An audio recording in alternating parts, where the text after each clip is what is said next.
Today, I woke up to this view. Welcome to Bali. It's a beautiful place, by the way. However, I was so afraid to come here because for the last 1.5 years, I was in a pretty serious monk mode. Everything in my life just had routines. I was logged in. I was just working. I spent my free time learning, and in my head, everything needed to be beneficial in some sense. I didn't even allow myself to have fun or play or do anything. I was just focused on the work, and this got me in this really stuck place. I consume so much self-improvement content that everything has to be filtered through a lens. Is this beneficial? Will this make me better? And that was practically the underlying thing of everything. I didn't do an activity if it doesn't make me better. Like, that was the only reason I was doing stuff. And when I mean everything, I literally mean everything. But this filter made me stuck. I stopped having great ideas. I became less creative. I wasn't able to reflect and journal and write as good as I did in the past. And I felt that a part of me in the past was no longer me. So one day this guy popped up on my feed who was doing monk mode, and he was like at day 238 of his monk mode journey.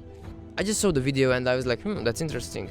Let me actually check it out. I made a prediction that he will like alive next practice, and I clicked on the video and I was 100% spot on. The guy was exactly like that. I knew this because that was practically how I lived in the past, and it practically got me nowhere.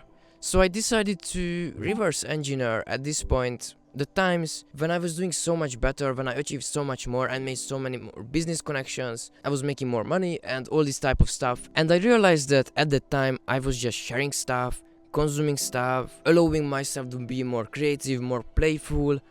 I was doing stuff more aligned with what I believed I'm good at.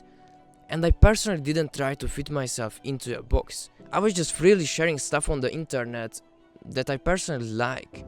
And then it finally clicked for me. I understand what Naval said by escape competition through authenticity. He didn't mean make authenticity how to get to 10k per month, raw, unedited videos. He's talking about the fact that if you are playing someone else's game, you are never able to beat them because they are the best at it, and if you try to enter their game, you will always just lose. You can just decide to play your own game and win, because as he says, no one can compete with you on being you. And when I remember the times when I was creating content, I was just sharing stuff on school, I was making YouTube videos about stuff that interested me.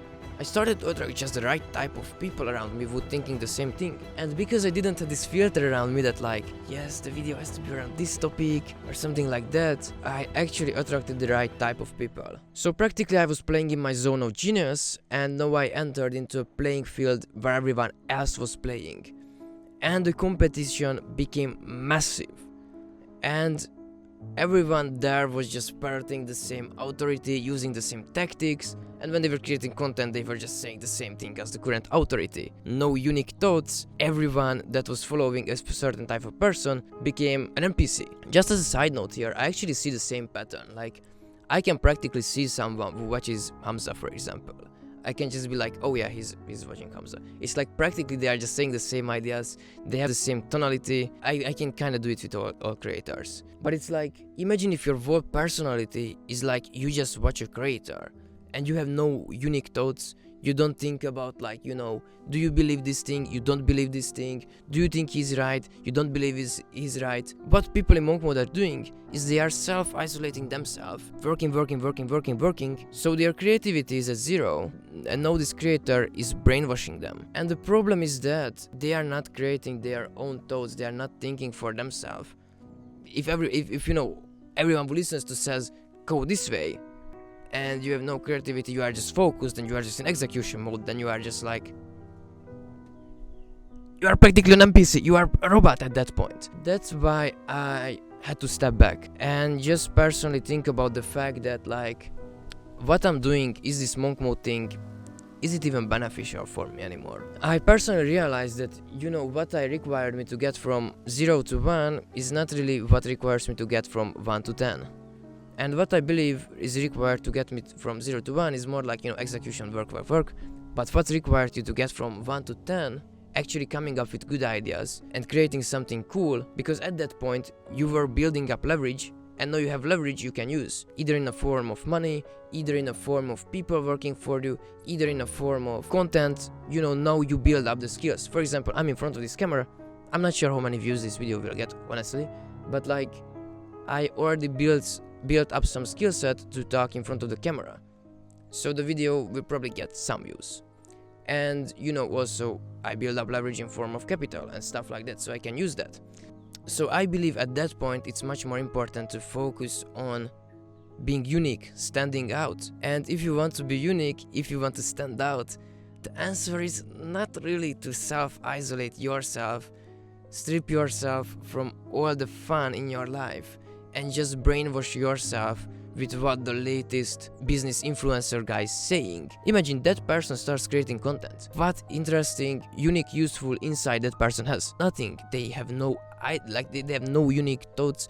They have nothing that's valuable. What I learned from Andrew Kirby is the best type of content is something that it's new and beneficial. Other way to describe it is something with high demand, low supply. But if you are just consuming what everyone else is consuming, then you will just create the same type of content everyone else is creating. So you will create that high supply content. In the YouTube you can see all these people just like practically talking about the same ideas over and over again. Like, the YouTube doesn't really need a 1345th NoFap video. It needs unique, useful insights, unique stories, unique perspectives, belief changes, and that can be only achieved through living life.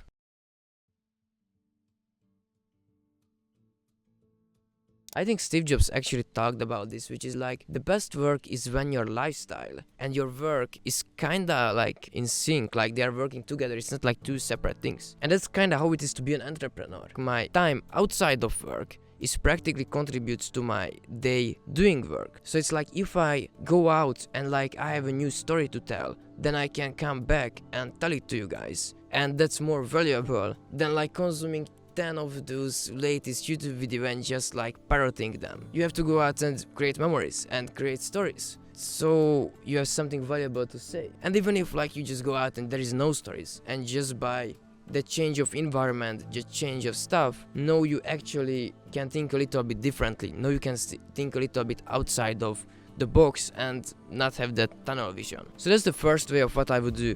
I would stop being in monk mode, because after a while it's just not beneficial. Sure, I still agree with the fact that you should enter into this building mode, but don't ignore the fact that like it's generally not beneficial. Even if like I'm using this word, it's like not causing any self-improvement. The fact that you are sitting inside, you are hustling all day, and then you are watching the latest videos from Tenko, Imangadze, or I don't know what people watch nowadays.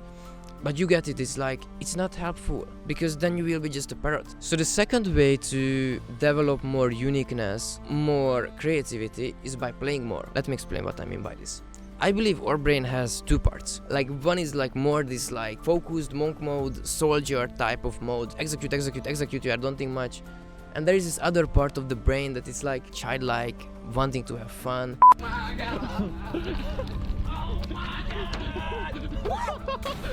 More like authentic self to you. And what happens in monk mode is you completely ignore this childlike, wanting to have fun, authentic part of you, and you want to just focus on the soldier part of you that like execute, go. Fuck it, I'm not doing enough, I'm not productive enough, let me work. And it's like you are just only focusing on a sergeant that is like go. It's like you only hear that voice, and that other voice completely fades in the background to the point when it disappears. Practically what happens is everything has to have a reason for you to do them. Everything has to make you better. And when you learn about creativity is practically the opposite. Creativity is about exploration. You just test stuff out, and you test stuff for long enough, and at one point it works out. You just come to this amazing realization. or if you learned or read about any scientist or big innovations in history, what most likely than not happened is not someone locked themselves in a room and they were just like testing out everything, but it mostly they just one day were like curious and it's like, oh, let me test what happens when I do this, and it's oops, okay, and they just figured something out that they haven't figured previously out. So that taking a step back and allowing themselves to be playful and playing with it and exploring stuff will lead to a quantum jump. So when you are in this monk mode, you practically don't allow yourself to do stuff like this because everything has to be a reason, you have to be focused, you don't allow yourself to go, to follow your curiosity, to test stuff out, to, be playful, play with the thing. You don't do stuff like that. When you allow yourself to be curious, follow your curiosity and play with stuff, you start to gain that voice back that you suppressed, that is now telling you, oh, let's test this out, oh, let's do this thing. That voice that tells you to go explore, to be curious, and that voice is pretty much super important if you want to be creative and not just in monk mode all the time. Okay, so now that we finished all this theory, let me put this more into tangible stuff. What I'm mostly referring here is when, let's say you are a business owner and you want to create content, and if you are just in monk mode, your content will suck because you will have no unique useful insights and you will be just the parrot of the current authority. When you are more in this curious exploration mode, you allow yourself to do stuff that just you enjoy and you just love it for the sake of loving it. You become this much more unique creator and people will resonate with you much more. Or at least you will develop more super fans and less just average viewers. So practically that's how I would apply this theory.